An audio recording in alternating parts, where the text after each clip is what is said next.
विष्णवे नमः विष्णवे नमः विष्णवे नमः अस्मद्य श्रीमद्भगवतो महापुरुषस्य विष्णोराज्ञा प्रवर्तमानस्य। हेलो हेलो हेलो, कैसे हैं सब? कुछ ऐसा है, we are planning go to Haridwar. तो 10 दिन पहले हरिद्वार निकलेंगे, फिर हरिद्वार से हम लोग चलेंगे Triyugi Narayan.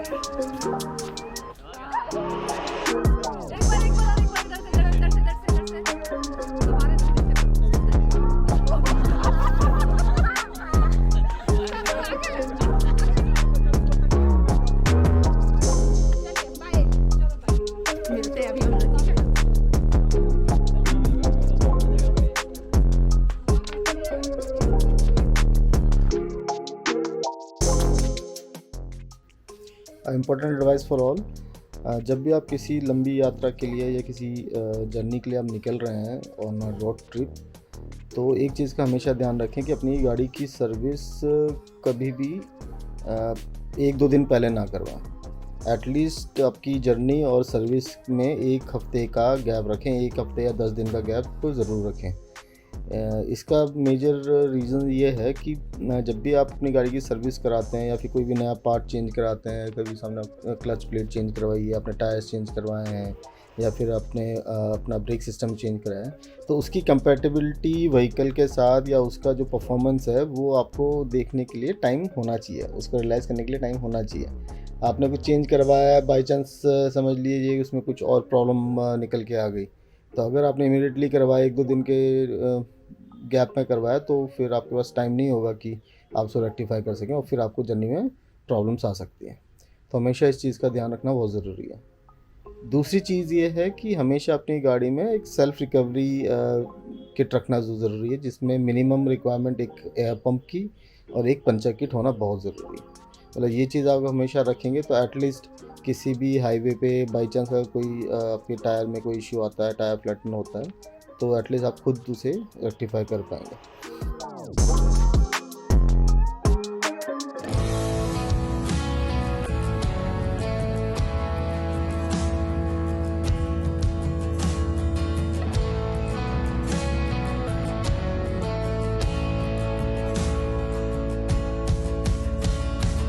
Is this all that you dreamed it'd be? Ending up here, ending up with me. Well, you could have gone anywhere. ये है नमस्ते मिडवे, नोएडा से हरिद्वार के रास्ते में पड़ता है। नमस्ते मिडवे काफ़ी अच्छी जगह है, काफ़ी आपको यहाँ पर रेस्टोरेंट्स देखने को मिल जाएंगे। अभी हमने यहाँ पे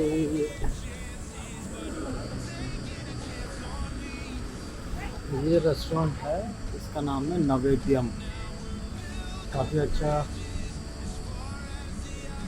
साउथ इंडियन रेस्टोरेंट है।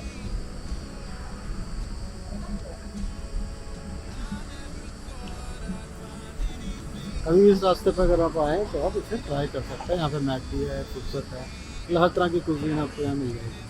North Indian, south Indian, burgers, Haldiram भी है अगर आप देखें तो सामने हल्दीराम भी है। Oh, it's a nice place to call for a bite or you can have a quick lunch also. Nice place. Okay, फिर चलते हैं आगे। और अभी यहाँ से करीब 100 किलोमीटर है हरिद्वार, और मेरे it will take around 1.5 hours to reach there. अभी वहाँ पहुँचते हैं, वहाँ जाके बात करेंगे। Okay. We made our bed.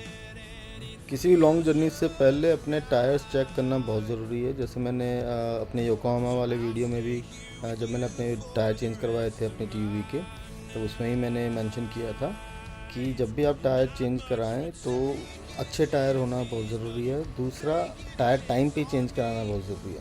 जो उस वीडियो में मैंने मेंशन किया था, जो हमारे टायर के थ्रेड्स होते हैं उसके बीच में एक छोटा सा मार्क थ्रेड्स के बीच में दिया होता है। अगर आपका टायर उस मार्क तक अगर फ्लैटन हो चुका है, उस मार्क तक घिस चुका है, तो उसके बाद आपको टायर चेंज कराना बहुत ज़रूरी है। मैंने देखा अधिकतर लोग जो ना अपनी गाड़ी में खर्चा काफ़ी करा लेते हैं, लाइटें लगवा ली हैं, डैम्पिंग करवा ली है, स्टीरियो सिस्टम लगा, लेकिन टायर जैसी चीज़ पे लोग बहुत इग्नोर कर जाते हैं। और आपको मतलब हमें पता होना चाहिए कि टायर ऐसी चीज़ है जो सबसे ज़्यादा वर्क करता है किसी व्हीकल में, और आपकी एक सेफ़ जर्नी के लिए टायर बहुत इंपॉर्टेंट है। तो हमेशा अपने टायर्स पे ध्यान दें और टायर्स को टाइम टाइम पे चेक करते रहें। हवा अपनी हमेशा चेक करें। ज़्यादा हवा मतलब बैलेंस्ड हवा होनी बहुत ज़रूरी है। हाईवेज़ पे 1-2 पॉइंट हवा कम ही रखें, क्योंकि जब भी हाईवे पे टायर चलता है तो वो हीटअप होता है। जब हीटअप होता है तो आपका जो है टायर प्रेशर बढ़ जाता है। तो 1-2 पॉइंट हवा टायर की आप कमी रखें हैं जब भी हाईवे पे आप जा रहे हैं, और टायर्स पे हमेशा ध्यान दें। तो अब होटल से हर की पौड़ी जाने के लिए हमने एक शेयर्ड ऑटो ले लिया है। गाड़ी ना ही ले जाएं तो अच्छा है, क्योंकि पार्किंग की बहुत प्रॉब्लम होती है। शेयर्ड ऑटो जाते हैं पोस्ट ऑफिस तक, और वहाँ से फिर आप आगे पैदल जा सकते हैं।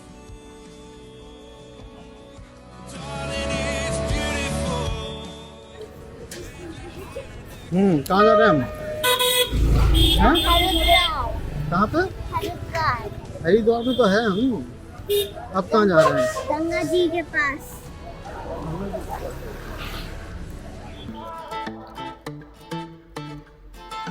तो जी हमारी गंगा जी के लिए यात्रा शुरू हो चुकी है। यहाँ से पोस्ट ऑफिस तक हमने शेयर ऑटो लिया था। पोस्ट ऑफिस पे बैरिकेडिंग की हुई है पुलिस वालों ने, जिससे कि अननेसेसरी ट्रैफिक इस रोड पे ना है। अब इस रोड से आगे या तो आपको 2 ऑप्शन हैं, या तो आप पैदल जा सकते हैं गंगा जी तक, या फिर जिस तरह से यहाँ पे आपको रिक्शा दिख रहे हैं या फिर इलेक्ट्रिक रिक्शा भी चलते हैं, वो आप ले सकते हैं। बैरिकेडिंग का फ़ायदा ये हो गया कि अब रोड देखिए आप काफ़ी साफ़ नज़र आ रही है, काफ़ी भीड़ भी कम है, अननेसेसरी ट्रैफिक नहीं है गाड़ियों का। और इससे फ़ायदा होता है कि जो पैदल चलने वाले लोग हैं उनके लिए अपने बच्चों के साथ, अपनी फैमिली के साथ मार्केट घूमना ईजी हो जाता है, कन्वीनियंट हो जाता है, और सेफ़ भी रखता है। तो गंगा जी तक हम जा रहे हैं। रास्ते में अभी एक धर्मशाला आएगी, जिसका नाम है नरसिंह धर्मशाला। काफ़ी फेमस धर्मशाला है यहाँ की, तो वहाँ भी चल के देखेंगे कैसी धर्मशाला है वो।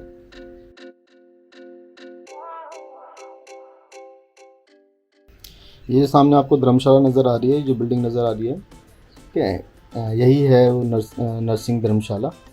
लेकिन अगर आपके पास गाड़ी है तो, क्योंकि गाड़ी की एंट्री इस रोड पे अलाउड नहीं है, तो अब इस ऑप्शन को ना ही लें।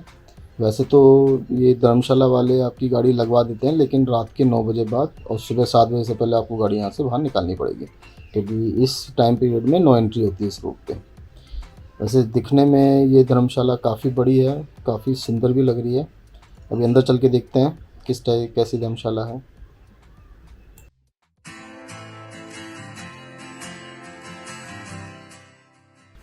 तो लीजिए धर्मशाला के अंदर हम आ गए हैं, और सीरियसली काफ़ी बड़ी धर्मशाला है ये, काफ़ी सुंदर भी है, और साफ़ सफाई भी बहुत अच्छी है। मतलब किसी अच्छे होटल से कम नहीं है। काफ़ी अच्छा ऑप्शन है। अगर आप अपनी गाड़ी से नहीं आ रहे हैं तो इस धर्मशाला का ऑप्शन आप ले सकते हैं। मैंने रेट्स पता किए, रेट्स भी यहाँ पे काफ़ी रीज़नेबल हैं। एसी नॉन एसी दोनों रूम टाइप के रूम्स इसमें अवेलेबल हैं। रेट्स मैं अभी नहीं बता रहा हूँ, क्योंकि time to time rates change होते रहते हैं, लेकिन रीज़नेबल रेट्स हैं। आप यहाँ पे आराम से स्टे कर सकते हैं। बहुत सुंदर धर्मशाला है, साफ़ सफाई है। गाड़ियाँ कुछ यहाँ पे पार्क आपको दिख रही हैं, लेकिन मेरे ख्याल से ये किसी अपने ऑनर्स वगैरह की गाड़ियाँ होंगी।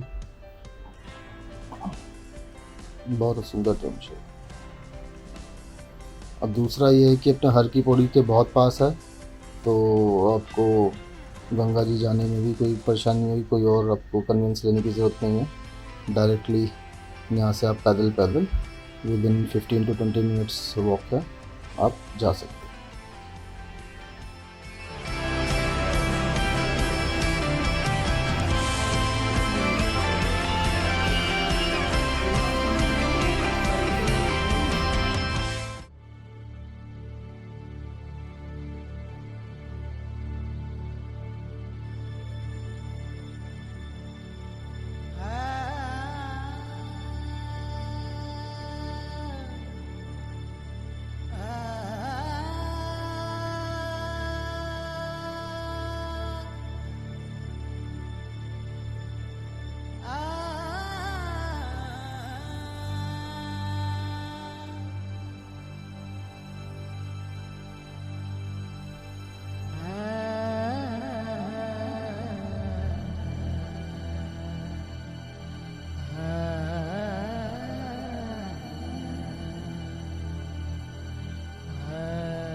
तो जी हर हर गंगे, गंगा जी तक हम पहुंच गए हैं अपनी पैदल यात्रा करते करते।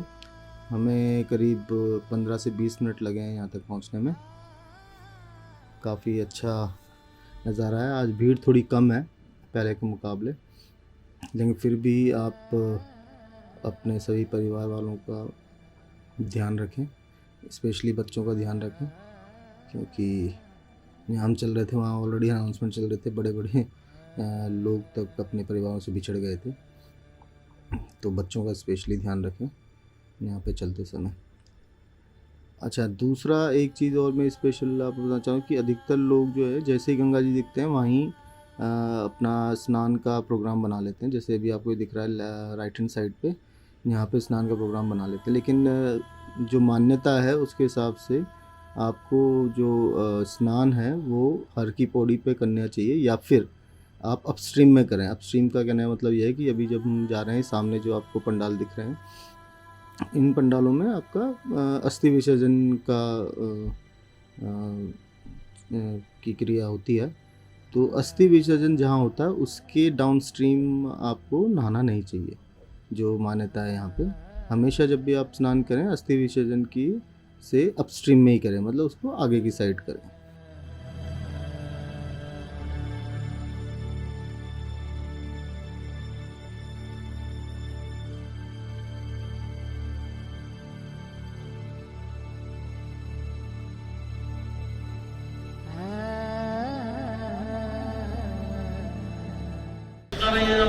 विष्णवे नमः विष्णवे नमः।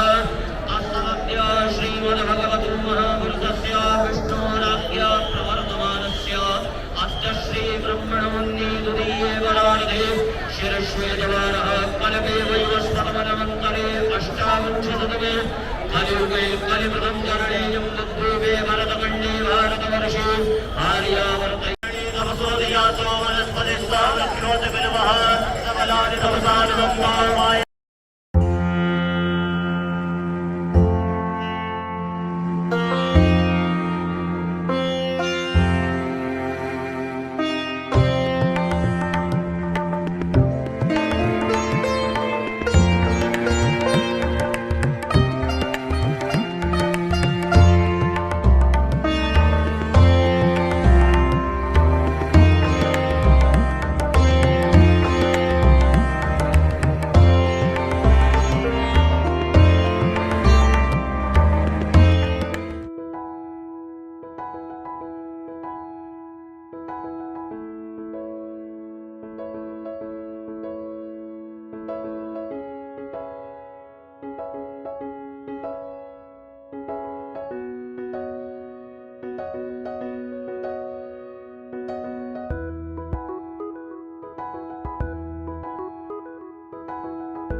इस भव्य श्री गंगा आरती के साथ ही हमारी हरिद्वार की यात्रा यहीं संपन्न होती है। अब कल हम निकलेंगे सीधा श्री त्रियुगी नारायण जी की यात्रा के लिए। तब तक के लिए धन्यवाद, नमस्कार, स्टे सेफ, स्टे कनेक्टेड। और प्लीज़ अगर आपको ये वीडियो पसंद आया तो प्लीज़ लाइक कीजिए, सब्सक्राइब कीजिए ऐसे ही और ट्रैवल वीडियोस देखने के लिए। Thank you, bye bye.